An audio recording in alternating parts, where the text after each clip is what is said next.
세상에는 다양한 사람들이 있습니다. 친절한 사람, 배려 깊은 사람, 그리고 반대로 무례한 사람도 존재합니다.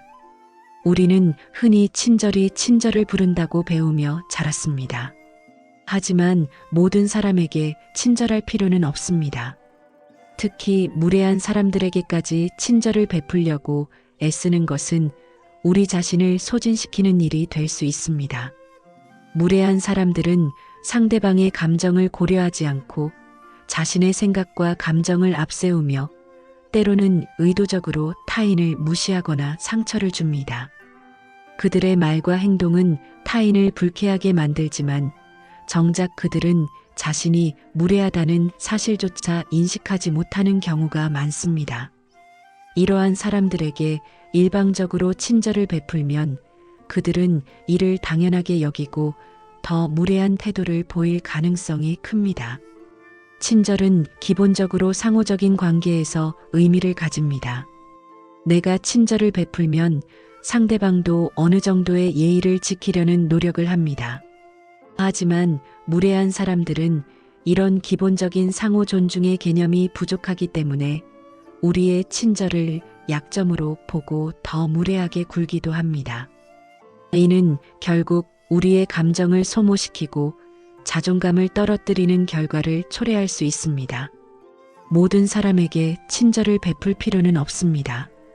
오히려 무례한 사람과 적절한 거리를 유지하는 것이 우리의 정신 건강을 지키는 방법이 될 수 있습니다. 그들에게 불필요한 친절을 베풀기보다는 단호하게 경계를 설정하고 불필요한 소통을 최소화하는 것이 현명한 선택일 수 있습니다. 정중하지만 단호한 태도로 대응하는 것이 우리 자신을 보호하는 길입니다. 진정한 친절은 무례한 사람들에게 일방적으로 베푸는 것이 아니라 나의 친절이 가치 있게 쓰일 수 있는 곳에 쓰는 것입니다. 나를 존중하는 사람들과 함께할 때 친절은 더욱 빛을 발하고 의미를 가집니다. 내 친절이 존중받을 수 있는 곳에서 그것을 베푸는 것이 진정한 배려이고 건강한 인간관계를 유지하는 방법입니다. 친절은 중요한 덕목이지만 그것이 반드시 모든 사람에게 적용되어야 하는 것은 아닙니다. 무례한 사람에게 친절을 베푸는 것은 때때로 스스로를 희생시키는 일이 될 수도 있습니다. 그러므로 우리는 친절을 어디에, 누구에게 사용할 것인지 신중하게 고민해야 합니다. 우리 자신을 지키면서도 진정한 친절을 나눌 수 있는 사람들에게 우리의 따뜻한 마음을 전하는 것이 더 의미 있는 일이 아닐까요? 세상에는 남을 배려하고 언제나 친절한 사람들이 있습니다. 부탁을 받으면 거절하지 못하고 누군가에게 상처를 주지 않으려 애씁니다. 하지만 이상하게도 그런 사람들일수록 더 많이 상처받고 때론 이용당하기도 합니다. 이런 문제는 어제 오늘의 일이 아닙니다. 고대 중국에서도 너무 착해서 상처받은 한 사람이 있었습니다. 그는 바로 순 임금입니다. 순은 어려서부터 착하고 어지럽습니다. 그는 아버지를 극진히 모셨고 계모와 이복 동생에게도 한없이 양보했습니다. 그러나 그의 가족은 순의 착함을 당연하게 여기고 오히려 그를 해치려 했습니다. 한 번은 곡식을 저장하는 헛간에서 일하던 순을 가둬놓고 불을 질렀습니다. 또 한 번은 우물을 파괴한 뒤 그가 들어가자 흙을 덮어버렸습니다. 하지만 순은 기적적으로 살아남았고 이런 일에도 그들을 원망하지 않았습니다. 그는 여전히 부모를 봉양했고 형제를 미워하지 않았습니다. 이런 순의 인품을 알아본 사람은 그의 가족이 아니라 당대의 왕이었던 요 임금이었습니다. 요 임금은 백성들의 추천을 받고 순을 시험해 보았습니다. 그가 농사를 지을 때는 이웃과 땅을 공평하게 나누었고 물고기를 잡을 때도 함께 나누었습니다. 요 임금은 이런 순의 덕을 인정하여 그를 후계자로 삼았고 마침내 순은 중국을 다스리는 임금이 되었습니다. 그러나 여기서 중요한 문제가 있었습니다. 수는 왕이 된 후에도 자신을 죽이려 했던 가족들에게 너무 착한 태도를 유지했습니다.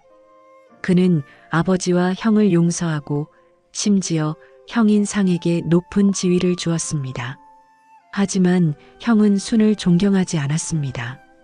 오히려 순의 착함을 이용하려 했고 더 많은 권력을 요구했습니다. 심지어 왕이 된 순을 무시하며 여전히 형으로서 군림하려 했습니다. 그때서야 순은 깨달았습니다. 내가 착하다고 해서 모두가 착하게 변하는 것은 아니다.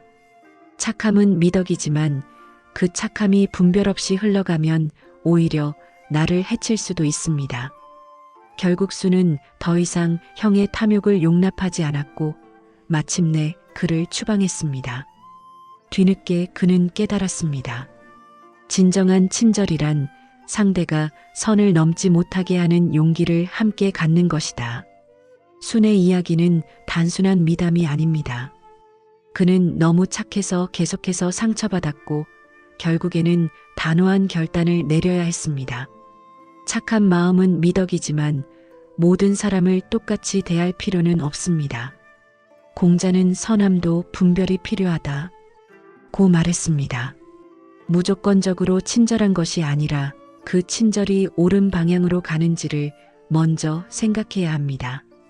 만약 순이 처음부터 형의 행동을 막았다면 그는 그렇게 오랜 시간 고난을 겪지 않았을 것입니다. 착한 사람이 오히려 더 단호해야 하는 이유가 여기에 있습니다.